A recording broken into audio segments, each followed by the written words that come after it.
Hi friends and students, ఈ వీడియోలో prescription గురించి చూద్దాం friends. Prescription.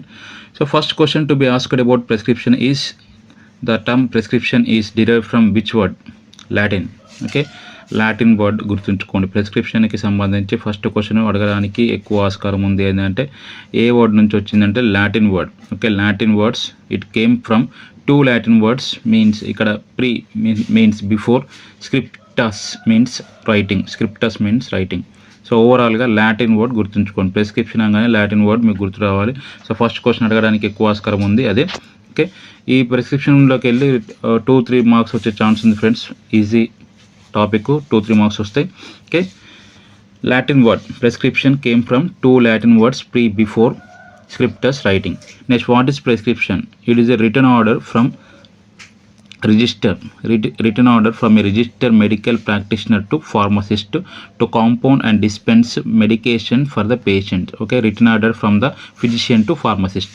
Okay, written order from the physician to pharmacist is a prescription. Next, it also includes directions generally in English language. Okay, so ఎట్లా రాస్తారు అంటే generally English లాంగ్వేజ్లో రాస్తారు, but Latin words or abbreviations are frequently used. Okay, ఇంగ్లీష్లో రాస్తారు, Latin words or abbreviations are ఫ్రీక్వెంట్గా use చేస్తారు. So అది గుర్తుంచుకోండి. Prescription is written in the which language అనగానే కొంతమంది ఓవర్గా థింక్ చేసేసి లాటిన్ అని కూడా రాసేస్తారు. సో లాటిన్ కాదు. ఓకే, ఇంగ్లీష్ లాంగ్వేజ్లో రాస్తాం, లాటిన్ వర్డ్స్ యూజ్ చేస్తారు. So Latin word prescription. తర్వాత వచ్చేసరికి parts. Okay, parts of prescription. So prescription should be right in the paper. The paper is called as prescription blank. So simple question adugute ide adugutudu. Okay, prescription ekkada rathune prescription blank. Next, parts of prescription. So parts of prescription, it contain dates, name, age, sex and address, superscription, inscription, subscription, signature and repeat renewal actions. So అవి ఉంటాయి. So ఇవి డైరెక్ట్గా అడుగుతారు friends. అది దాంట్లో ఏముంటుందని ఒక question అయితే పక్కా వస్తుంది పార్ట్స్ ఆఫ్ ప్రిస్క్రిప్షన్లోకి వెళ్ళి. సో ఇక్కడ డేట్. సో ఫస్ట్ డేట్ ఎందుకు వేయాలంటే helps to find out the date of prescribing. So ఎప్పుడు ట్రీట్మెంట్ స్టార్ట్ అయింది, ఎప్పుడు ఎండ్ అవుతుంది, సో దాని గురించి ఐడియా ఇవ్వడం గురించి. At the same time avoid the misuse in case of narcotic drugs. So narcotic drugs విషయంలో మిస్యూజ్ అవ్వకుండా చేయడం గురించి ఈ డేట్ అనేది యూజ్ అవుతుంది. Okay, to avoid the misuse in the case of narcotic drugs. At the same time to help to find out the date of prescribing. ఎప్పుడు prescribe చేసారు, so అప్పుడెప్పుడు రాత్రి ఇప్పుడు పట్టుకొని వస్తే సో ఇవ్వడం కుదరదుగా. సో అట్లా at the same time narcotic drugs so ఊరికే తీసుకుంటూ ఉంటారు. సో దాన్ని అవాయిడ్ చేయడం గురించి డేట్ అనేది యూజ్ అవుతుంది. తర్వాత name, age, sex and address. So name, age, sex and address.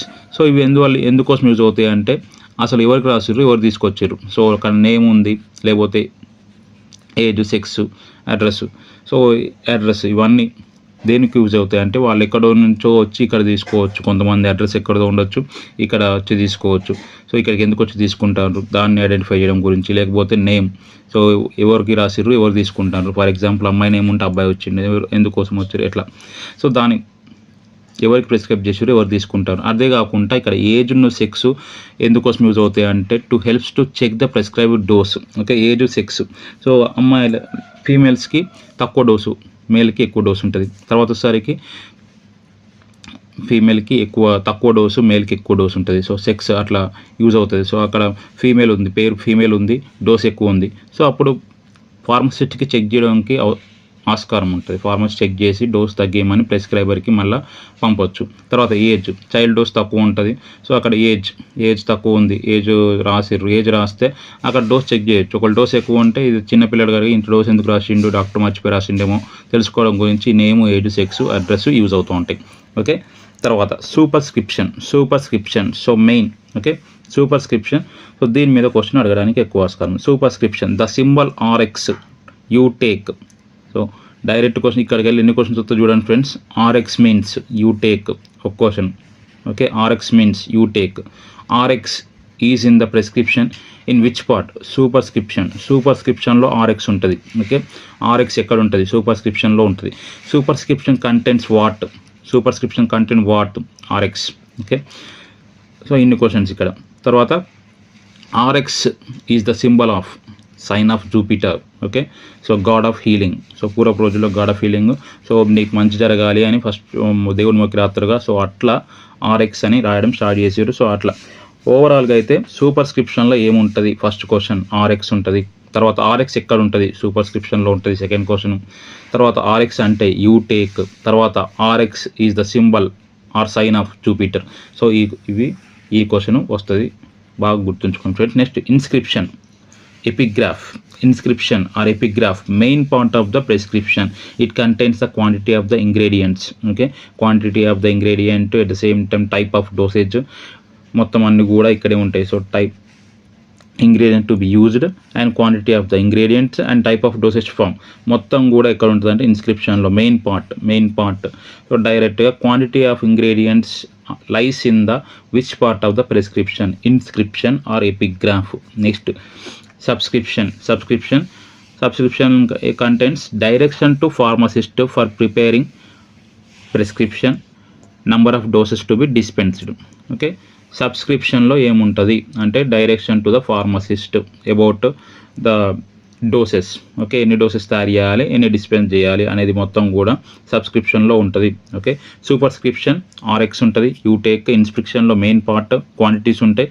Subscription వచ్చేసరికి ఏముంటుంది అంటే directions to the pharmacist. So directions to pharmacist is lies in the which part of prescription అంటే subscription లో ఉంటుంది direction to the pharmacist. Next signatura, direction to the patients. Signatura అంటే sign అనుకోకండి, signatura directions to the patients. So patient ఎప్పుడు తీసుకోవాలి, ఎంత తీసుకోవాలి, ఏ టైంలో తీసుకోవాలి, దేంతో తీసుకోవాలి, అన్ని డైరెక్షన్స్ అన్నీ కూడా సిగ్నేచరాలో ఉంటాయి. ఓకే, సూపర్స్క్రిప్షను, ఇన్స్క్రిప్షను, సబ్స్క్రిప్షను, సిగ్నేచరా, ఈ నాలుగిట్లకి వెళ్ళి ఒక క్వశ్చన్ పక్క. ఓకే, 2 క్వశ్చన్లు వచ్చినా 2 క్వశ్చన్లు రావచ్చు, 3 క్వశ్చన్లు కూడా రావచ్చు. Superscription Rx, inscription main part, it contains quantities. Subscription వచ్చేసరికి direction to the pharmacist, signature వచ్చేసరికి directions to the patient. Okay, next వచ్చేసరికి renewal of instructions or repeat actions. Okay, so అక్కడ ఖచ్చితంగా ప్రిస్క్రైబర్ రాయాలి. సో రెన్యువల్ చేయాలా, ఒకవేళ renewal చేస్తే ఎన్ని టైమ్స్ రెన్యూ చేయాలి, ఒకసారి రిపీట్ చేస్తే ఎన్నిసార్లు రిపీట్ చేయాలి, సో అక్కడ రాయాలి. Okay, in the case of it is important in the case of narcotic preparations. ఖచ్చితంగా నార్కోటిక్ ప్రిపరేషన్లో ఇది important. So whether it may be renewed, if so how many types. Okay, ఇది repeat చేయాలా, renew చేయాలా, ఒకవేళ చేయాలి అయితే ఎన్నిసార్లు చేయాలి, అంటే ఎన్నిసార్లు డిస్పెండ్ చేయాలి. ఒకవేళ ఇది డిస్పెండ్ అంటే రెన్యూ రావచ్చు, 5 టైమ్స్ ఇవ్వచ్చు. సో ఎన్ని టైమ్స్ ఇవ్వచ్చు, ఒకవేళ ఇస్తే ఎన్ని టైమ్స్ ఇవ్వచ్చు. రెన్యూ చేయాలా, చేస్తే ఎన్ని టైమ్స్ చేయాలి, రిపీట్ చేయాలా, చేస్తే ఎన్ని టైమ్స్ రిపీట్ చేయాలి. Important in the case of narcotic preparations, renewal instructions or repeat instructions. తర్వాత signature, address, signature, address, registration number of the prescriber.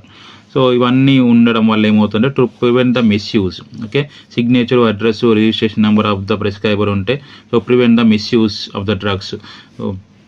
ఒకవేళ నార్కోటిక్ డ్రగ్స్ ప్రిస్క్రైబ్ చేసిండు, సో అప్పుడు మనం డాక్టర్ దగ్గరికి వెళ్ళి ఇక్కడ సిగ్నేచర్, అడ్రస్, రిజిస్ట్రేషన్ అవన్నీ ఉంటే అక్కడికి వెళ్ళి మనం అడగొచ్చు, సో ఎన్నిసార్లు ప్రిస్క్రైబ్ చేస్తారని. లేకపోతే రాంగ్ ప్రిస్క్రైబ్ చేసిర్రు, అడ్రస్, సిగ్నేచర్ ఇవన్నీ రిజిస్ట్రేషన్ నెంబర్ ఉంటే వాళ్ళు అక్కడికి వెళ్ళి అడగొచ్చు, సో తప్పు ప్రిస్క్రైబ్ చేసిర్రు అని. So etcetera. సో అన్నిటికి కూడా ఏదైనా డౌట్ ఉంది వెళ్ళి కలవచ్చు. సో అన్నిటికో యూజ్ అవ్వడం గురించి signature, address, registration number of the prescriber use అవుతుంది. Next handling of prescription. So pharmacist handling prescription ఎట్లా హ్యాండిల్ చేయాలంటే ఫస్ట్ రిసీవ్ చేసుకోవాలి. సో రిసీవ్ చేసుకునేటప్పుడు ఖచ్చితంగా అతని ఫేస్లో ఏ కన్ఫ్యూజన్ ఉండద్దు. అంటే ఏంది ఇట్లా ఉంది అంటే నాకు అర్థం కావట్లేదు అట్లాంటి ఏ ఎక్స్ప్రెషన్స్ కూడా ఫార్మసిస్ట్ ఇవ్వద్దు. రిసీవ్ చేసుకునేటప్పుడు ఎక్స్ప్రెషన్స్ ఇవ్వద్దు. సో అదంతా మనకు సంబంధం లేదు. సో రిసీవ్ తీసుకుంటాడు.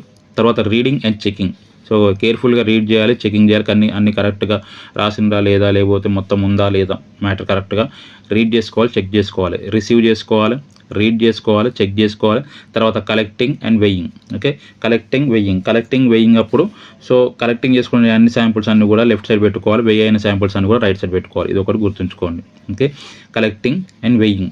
సో కలెక్ట్ చేసుకునే అన్ని లెఫ్ట్ సైడ్ పెట్టుకోవాలి, తర్వాత అవన్నీ వెయ్యి చేసి రైట్ సైడ్ పెట్టుకోవాలి. ఎందుకోసం అంటే వెయ్యి చేయని ఏవి, వెయ్యి చేసిన ఏవి తెలుసుకోవడం గురించి, ఈజీగా ఉండడం గురించి కలెక్టింగ్, వెయ్యింగ్ అది చేసుకోవాలి. Next compounding, labelling, packaging. తర్వాత కాంపౌండింగ్, లేబులింగ్, ప్యాకేజింగ్. సో సింపుల్గా ఇవి ఇచ్చి సీక్వెన్స్ అరేంజ్ చేయమని అడగచ్చు. ఓకే, సో హ్యాండ్లింగ్ ఆఫ్ ప్రిస్క్రిప్షన్లో వీటిని సీక్వెన్స్ అరేంజ్ చేయమంటే ఫస్ట్ రిసీవ్ చేసుకుంటాం, తర్వాత రీడ్ చేసి చెక్ చేస్తాం, దాని తర్వాత వచ్చేసరికి కలెక్టింగ్, వెయింగ్, తర్వాత compounding, labelling and packing. Okay, so ఇక్కడ వచ్చేసరికి మేబీ కన్ఫ్యూజ్ అయ్యే ఛాన్స్ ఉంటుంది. అంటే మనం డైరెక్ట్గా ఎగ్జామ్కి వెళ్ళిపోయినప్పుడు రీడింగ్ చెకింగ్ ఫస్ట్ పెట్టి తర్వాత రిసీవింగ్ అని పెడతాం. కాదు, ఫస్ట్ రిసీవ్ చేసిన తర్వాతనే రీడ్ చేసి చెక్ చేసుకోవాలి. రిసీవ్ చేసుకున్న తర్వాతనే రీడ్ చేసి చెక్ చేయాలి, తర్వాత కలెక్టింగ్ అండ్ వెయింగ్, తర్వాత వచ్చేసరికి compounding, labelling and packaging. Okay, ఇది ఫ్రెండ్స్ ప్రిస్క్రిప్షన్ గురించి. ఓకే, ఖచ్చితంగా అయితే ఒక క్వశ్చన్, 2 క్వశ్చన్లు, 3 క్వశ్చన్లు వస్తాయి. సో లాటిన్ టర్మ్స్ మీద కూడా వస్తాయి. ఇందులో అయితే మెయిన్గా సూపర్స్క్రిప్షను, ఇన్స్క్రిప్షను, సబ్స్క్రిప్షను, సిగ్నేచర్ బాగా గుర్తుంచుకోండి. Thank you.